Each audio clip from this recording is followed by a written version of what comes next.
जय हिंद साथियों, स्वागत है आप सभी का आपके अपने YouTube channel target with Ajit में। तो साथियों, आज की इस क्लास में हम डिस्कस करने वाले हैं रेलवे ग्रुप डी के सिलेबस के अकॉर्डिंग जीएस में मोस्ट इंपॉर्टेंट 25 क्वेश्चंस के बारे में, जिससे आप सभी के एग्जाम में 4 से 5 क्वेश्चन 100% देखने को मिलने वाले हैं।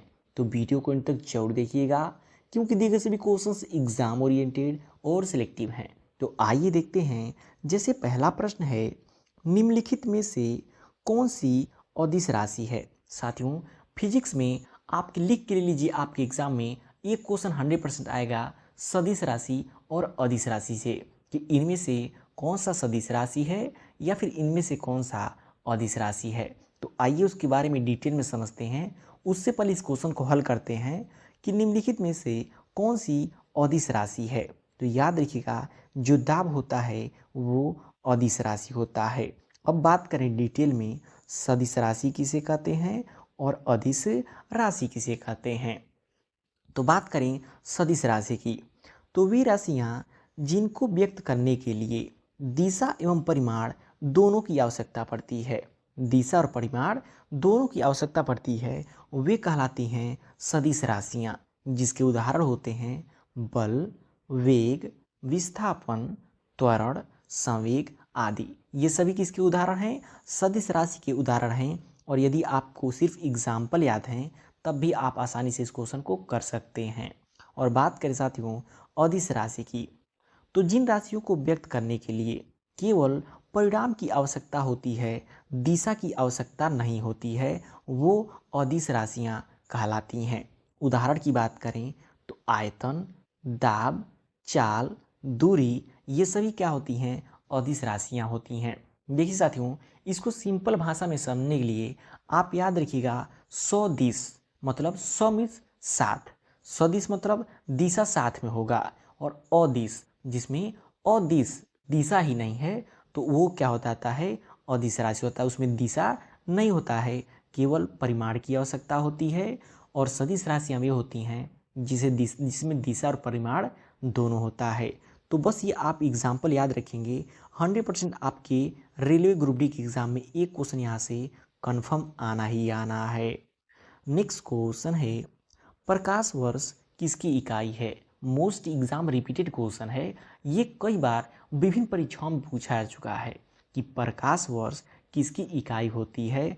तो याद रखिएगा, जो प्रकाश वर्ष होती है वो दूरी की इकाई होती है। और यदि एग्जाम में थोड़ा टफ क्वेश्चन बनता है तो क्वेश्चन ये बनता है कि एक प्रकाश वर्ष बराबर कितना होता है। तो ये भी याद रखिएगा, एक प्रकाश वर्ष बराबर 9.46 इंटू 10 टू द पावर जो कि 15 होता है। कितना होता है? 9.46 into 10 to the power 15 kilometre होता है। तो ये काफ़ी इंपॉर्टेंट क्वेश्चन है, याद रखिएगा। नेक्स्ट क्वेश्चन है, मनुष्य की आंख में कौन सा भाग प्रकाश की मात्रा को नियंत्रित करता है। बात किया हुआ साथियों नियंत्रित करने की, तो याद रखिएगा, मनुष्य की आंख में जो आइरिस होता है, मनुष्य की आंख का जो आइरिस होता है वो जो कि प्रकाश की मात्रा को नियंत्रित करता है। ये भी क्वेश्चन कई बार जो कि एग्जाम्स में पूछा जा चुका है। तो साथियों, क्वेश्चन का लेवल आप सभी लोग को देख के पता चल रहा होगा कि दिए गए सभी क्वेश्चंस एग्जाम ओरिएंटेड और सिलेक्टिव हैं। तो वीडियो की क्वालिटी कंटेंट आप सब लोग को पसंद आ रहा हो तो प्लीज़ वीडियो को लाइक और शेयर करके चैनल को सब्सक्राइब जरूर कर लीजिएगा, क्योंकि यहाँ पे डेली रेलवे ग्रुप डी के सिलेबस के अकॉर्डिंग क्लासेस चलाई जाती हैं। और बात करें साथियों, डेली सुबह 6 बजे आप सभी लोगों के लिए करंट अफेयर की क्लासेस भी चलाई जाती हैं, जो कि ग्रुप डी में एक अच्छा खासा उसका भी स्कोरिंग नंबर है, टोटल 25 नंबर की। तो आप डेली सुबह यदि हमारे उस क्लास को देखते हैं तो आप 100% 50 नंबर अपने कन्फर्म कर सकते हैं। तो आइए देखते हैं नेक्स्ट क्वेश्चन की, स्टेनलेस स्टील में कौन सा तत्व नहीं होता है। काफ़ी इंपॉर्टेंट क्वेश्चन है कि जो स्टेनलेस स्टील होता है उसमें इनमें से लेड होता है, मतलब कि शीशा, वो नहीं पाया जाता है। बाकी लोहा, क्रोमियम, निकिल, ये तीनों पाए जाते हैं, लेकिन स्टेनलेस स्टील में शीशा नहीं पाया जाता है, वो प्योर जो कि स्टील होता है।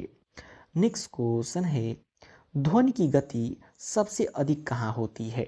ये भी साथियों फिजिक्स का मोस्ट इम्पॉर्टेंट क्वेश्चन है कि जो ध्वनि की गति होती है वो कहाँ पर सबसे अधिक होती है। तो याद रखिएगा, जो ध्वनि की गति होती है वो ठोस में सबसे अधिक होती है। यदि क्रम की बात करें कि किस में अधिक होती है और किस में सबसे कम होती है, क्योंकि एग्जाम में दो तरीके से क्वेश्चन बन सकते हैं। पहला, ध्वनि की गति सबसे अधिक कहाँ पे होती है, और दूसरा, सब ध्वनि की गति सबसे कम कहाँ पर होती है। तो ये भी याद रखिएगा, सबसे अधिक ठोस में होती है और सबसे कम गैस में होती है। तो काफ़ी इम्पोर्टेंट है, याद रखिएगा। नेक्स्ट क्वेश्चन है, पेप्सिन एंजाइम किसके पाचन में सहायक है। ये भी काफ़ी इम्पोर्टेंट क्वेश्चन है कि जो पेप्सिन एंजाइम होता है वो किसके पाचन में सहायक होता है। तो जो प्रोटीन होता है उसको पचाने के लिए पेप्सिन एंजाइम कार्य करता है। तो ये काफ़ी इम्पोर्टेंट पॉइंट है, याद रखिएगा। नेक्स्ट क्वेश्चन है, डायनमो किस ऊर्जा को किस में बदलता है। ये भी इम्पोर्टेंट क्वेश्चन है कि जो डायनमो होता है वो किस ऊर्जा को किस में बदलता है। तो याद रखिएगा, डायनमो जो होता है यांत्रिक ऊर्जा से विद्युत ऊर्जा में बदलता है। डायनमो क्या करता है, जो यांत्रिक ऊर्जा है उसको विद्युत ऊर्जा में बदलता है, और जो मोटर होता है वो विद्युत ऊर्जा को यांत्रिक ऊर्जा में बदलता है। और कई बार एग्जाम में क्वेश्चन ये पूछा जाता है, माइक्रोफोन क्या करता है। तो याद रखिएगा, माइक्रोफोन जो होता है वो यांत्रिक ऊर्जा को विद्युत ऊर्जा में परिवर्तित करता है। तो ये भी काफ़ी इम्पोर्टेंट पॉइंट है, यहाँ से क्वेश्चन लगभग एग्जाम्स में पूछे जाते हैं। और ये साथियों मोस्ट इम्पॉर्टेंट क्वेश्चन है कि एलपीजी में मुख्य गैस कौन सी होती है। तो बात करें एलपीजी की फुल फॉर्म की, तो होता है लिक्विड पेट्रोलियम गैस। एलपीजी का फुल फॉर्म कई बार परीक्षाओं में पूछा जाता है, लेकिन आपको इसमें ये बताना है कि एलपीजी में मुख्य गैस कौन सी होती है। तो प्रोपेन और ब्यूटेन गैस होती है। कौन सी गैस होती है, प्रोपेन और ब्यूटेन गैस होती है। नेक्स्ट क्वेश्चन है, ग्रीन हाउस प्रभाव के लिए कौन सी गैस प्रमुख रूप से जिम्मेदार है। बात करें साथियों ग्रीन हाउस प्रभाव के लिए, इनमें से कौन सी गैस प्रमुख होती है। तो जो कार्बन डाइऑक्साइड होता है वो सबसे प्रमुख होता है ग्रीन हाउस गैस के लिए। उसके अतिरिक्त बात करें साथियों कि सबसे कम किसका जो कि प्रतिशत होता है ग्रीन हाउस प्रभाव के लिए, तो सबसे अधिक कार्बन डाइऑक्साइड, मेथेन, सीएफसी, उसके बाद N2O ग्रीन हाउस गैसेस हो जाती हैं, जिसमें सबसे अधिक योगदान यदि बात करें तो कार्बन डाइऑक्साइड की ही होती है। नेक्स्ट क्वेश्चन है, अम्लीय वर्षा का मुख्य कारण क्या है। ये क्वेश्चन साथियों एग्जाम्स में 100 बार पूछे जा चुके होंगे कि जो एसिड रेन होती है उसका मुख्य कारण क्या होता है। तो एसिड रेन होने का मुख्य कारण होता है सल्फर डाइऑक्साइड और जो कि नाइट्रस ऑक्साइड हो जाता है। नेक्स्ट क्वेश्चन है, बेकिंग सोडा का रासायनिक सूत्र क्या है। बात करें साथियों बेकिंग सोडा की, तो कई बार एग्जाम में पूछा आता है। तो याद रखिएगा, बेकिंग सोडा का रासायनिक नाम होता है सोडियम बाई कार्बोनेट। क्या होता है, सोडियम बाई कार्बोनेट होता है। नेक्स्ट क्वेश्चन है, मानव शरीर में रक्त शुद्ध करने का कौन कार्य करता है। जो ह्यूमन बॉडी होती है उसमें ब्लड को प्यूरिफाई करने के लिए किसका कार्य होता है। तो याद रखिएगा, वृक्क यानी कि किडनी, जो हमारी किडनी होती है वो ब्लड को शुद्ध करने का कार्य करता है। नेक्स्ट क्वेश्चन है, मनुष्य की सामान्य रक्तचाप सीमा क्या है। ये क्वेश्चन काफ़ी इम्पोर्टेंट है कि मनुष्य की सामान्य रक्तचाप सीमा क्या होती है। तो याद रखिएगा 80/120 होती है। नेक्स्ट क्वेश्चन है, विटामिन सी की कमी से कौन सा रोग होता है। ये क्वेश्चन काफ़ी इम्पोर्टेंट है, और साथियों कोई भी कॉम्पिटिटिव एग्ज़ाम हो उसमें यदि जो कि जीएस का पोर्शन है तो उसमें विटामिन से क्वेश्चन जरूर पूछा जाता है कि इस विटामिन का रासायनिक नाम क्या है और उसकी कमी से कौन सा रोग होता है। तो आइए उसके बारे में डिटेल में समझते हैं। तो सबसे पहले बात करें विटामिन सी की कमी से कौन सा रोग होता है। तो याद रखिएगा, स्कर्वी रोग होता है। कौन सा रोग होता है, स्कर्वी रोग हो जाता है। तो यहाँ पे साथियों बात करें विटामिन, उनके रासायनिक नाम एवं कमी से होने वाले रोग। तो एक तरफ विटामिन, उनके रासायनिक नाम और उनकी कमी से होने वाले रोग का नाम दिया गया है। तो विटामिन ए का रासायनिक नाम रेटिनाल है, उसकी कमी से रतौंधी होता है। विटामिन बी का रासायनिक नाम क्या है? थायमीन है, जिसकी कमी से बेरी-बेरी रोग होता है। विटामिन बी वन की बात करें तो उसका रासायनिक नाम राइबोफ्लेविन होता है, जिसकी कमी से किलोसिस बीमारी होती है। विटामिन सी की बात करें तो स्कर्बिक एसिड उसका रासायनिक नाम है और उसकी कमी से स्कर्वी रोग हो जाता है। और बात करें साथियों विटामिन डी की, जिसका सबसे अधिक जो कि रासायनिक नाम पूछा जाता है, तो विटामिन डी का रासायनिक नाम होता है कैल्सीफेरॉल, जिसकी कमी से रिकेट्स होता है। विटामिन ई की बात करें तो टोकोफेरॉल इसका रासायनिक नाम होता है, जिसकी कमी से बांझपन होता है। और विटामिन के भी एग्जाम में पूछ लिया जाता है, जिसका रासायनिक नाम फ्लोकिनान होता है, जिसकी कमी से हीमोफीलिया नामक रोग हो जाती है। तो ये सभी काफ़ी इम्पोर्टेंट हैं आपकी एग्ज़ाम्स के लिए। नेक्स्ट क्वेश्चन है, पोलियो रोग किससे फैलता है? तो याद रखिएगा, जो पोलियो रोग होता है वो वायरस से फैलता है। पोलियो रोग वायरस से फैलता है। इसके अतिरिक्त चेचक जो होता है वो भी वायरस से ही फैलता है। और बात करें साथियों हैजा की, तो यह जो कि बैक्टीरिया से फैलता है। और बात करें साथियों प्रोटोजोआ, तो मलेरिया जो होता है, मलेरिया यह प्रोटोजोआ से फैलता है। और बात करें साथियों फफूंद से, तो जो गंजापन होता है वो फफूंद से ही होता है।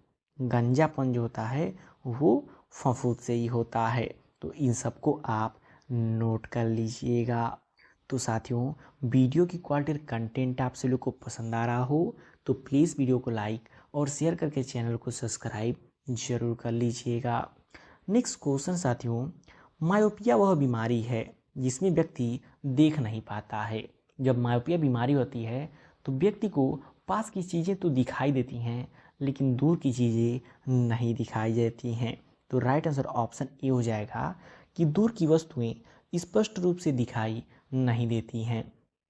तो यहीं पे 2 पॉइंट और इम्पॉर्टेंट यदि हम समझ लें, जो कि एग्ज़ाम में क्वेश्चन पूछता है, दूर दृष्टि दोष के लिए कौन सा लेंस का प्रयोग करते हैं और निकट दृष्टि दोष के लिए कौन से लेंस का प्रयोग करते हैं। तो जब भी एग्ज़ाम में पूछे कि दूर दृष्टि दोष के लिए कौन से लेंस का प्रयोग करते हैं, तो एक आप ट्रिक याद रख लीजिए, अनिउदा, अनिउदा, जो कि अवतल लेंस निकट दृष्टि दोष के लिए, उत्तल लेंस दूर दृष्टि दोष के लिए। ऐसे आप यदि याद रखेंगे तो कभी आपको नहीं भूलेगा। तो जब भी बात आए निकट दृष्टि दोष के लिए कौन से लेंस का प्रयोग करेंगे, तो अवतल लेंस, दूर दृष्टि दोष के लिए उत्तल लेंस का प्रयोग करते हैं। नेक्स्ट क्वेश्चन है, नीला थोथा रासायनिक रूप से होता है। जो नीला थोथा है वो रासायनिक रूप से क्या होता है? तो याद रखिएगा कॉपर सल्फेट होता है, जिसका फार्मूला CuSO4.5H2O होता है। तो फार्मूला भी याद रखिएगा, एग्ज़ाम में कई बार सिर्फ फार्मूला ही पूछ देता है। नेक्स्ट क्वेश्चन है, सबसे अधिक क्रियाशील धातु कौन सी है? इन चारों में से आपको बताना है सबसे क्रियाशील धातु कौन सी होती है। तो याद रखिएगा पोटेशियम होता है। कौन सा धातु होता है? पोटेशियम धातु होता है।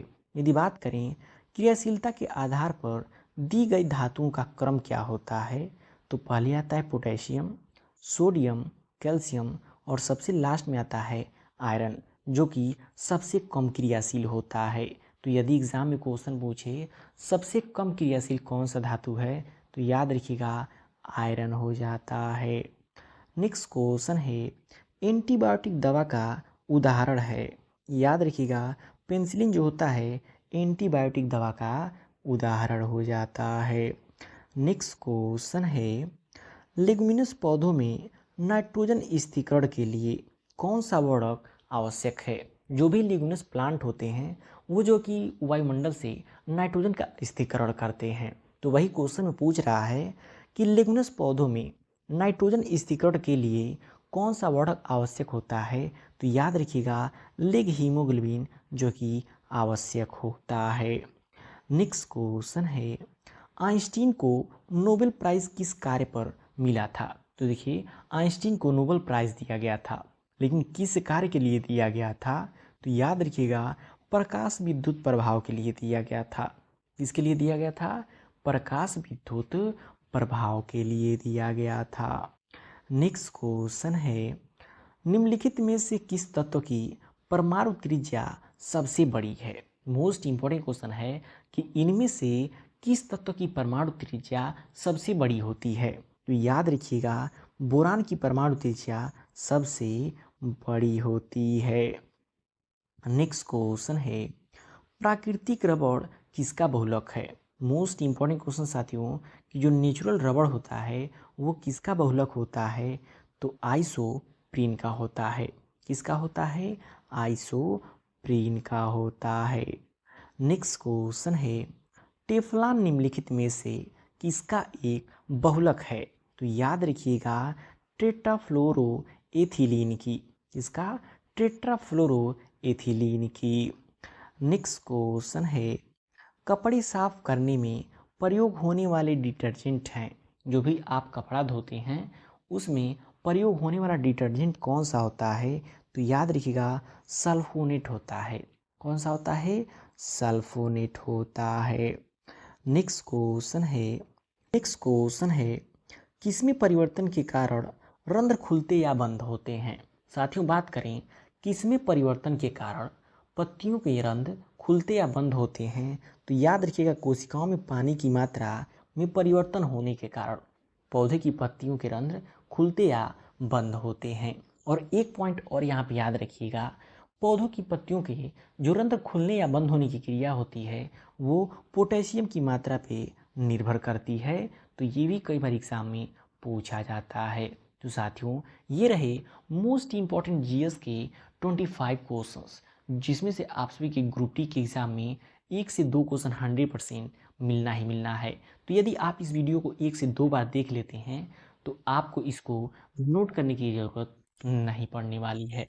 तो वीडियो आपको कैसा लगा कमेंट करके फीडबैक जरूर दीजिएगा, और वीडियो पसंद आए प्लीज़ वीडियो को लाइक और शेयर करके चैनल को सब्सक्राइब जरूर कर लीजिएगा।